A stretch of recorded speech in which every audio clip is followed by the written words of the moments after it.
Famille, dites-moi pourquoi vous n'aimez pas cet homme-là, très rempli de sagesse.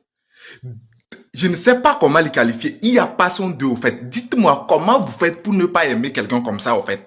Comment vous faites? Les âmes des défunts reposent en paix et que les blessés puissent retrouver bonne guérison.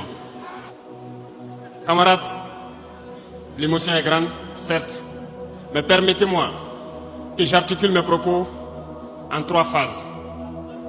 La première phase va concerner l'étape à partir de laquelle je vais vous expliquer comment est-ce que nous voyons ce monde. La deuxième phase, nous allons nous consacrer à vous expliquer pourquoi nous devons continuer à nous battre.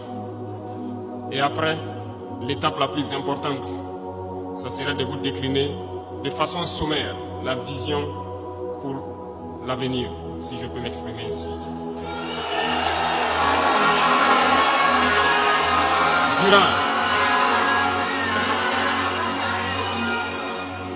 Durant ces 20 et quelques mois passés donc à la tête de l'État, nous avons eu à rencontrer plusieurs hommes politiques venus de toutes parts. Nous avons rencontré des centaines de diplomates venus de toutes parts. Nous avons rencontré des hommes d'affaires venus d'un peu partout du monde. Nous avons été ouverts à tous ces échanges, à toutes ces discussions pour pouvoir apprendre du monde, pour pouvoir comprendre le monde. Et aujourd'hui, je pense que l'occasion est très belle pour que je puisse vous expliquer quelles conclusions nous avons tirées de tous ces rendez-vous que nous avons eus avec des hommes politiques venus de tous les continents, des diplomates venus de tous les continents. C'est très important, la conclusion que nous avons tirée, et ça doit vous permettre de comprendre le monde.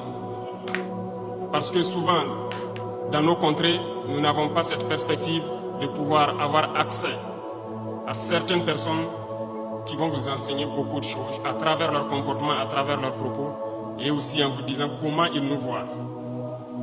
Camarades, Dieu a créé le monde avec tout ce qu'il y a comme bonheur, comme malheur, comme bien, comme mal, les humains, les génies, les animaux, et tout ce qui va avec. Mais nous, humains, avons décidé de faire du monde autre chose. Chez les impérialistes, ils ont une vision du monde que je m'en vais vous expliquer.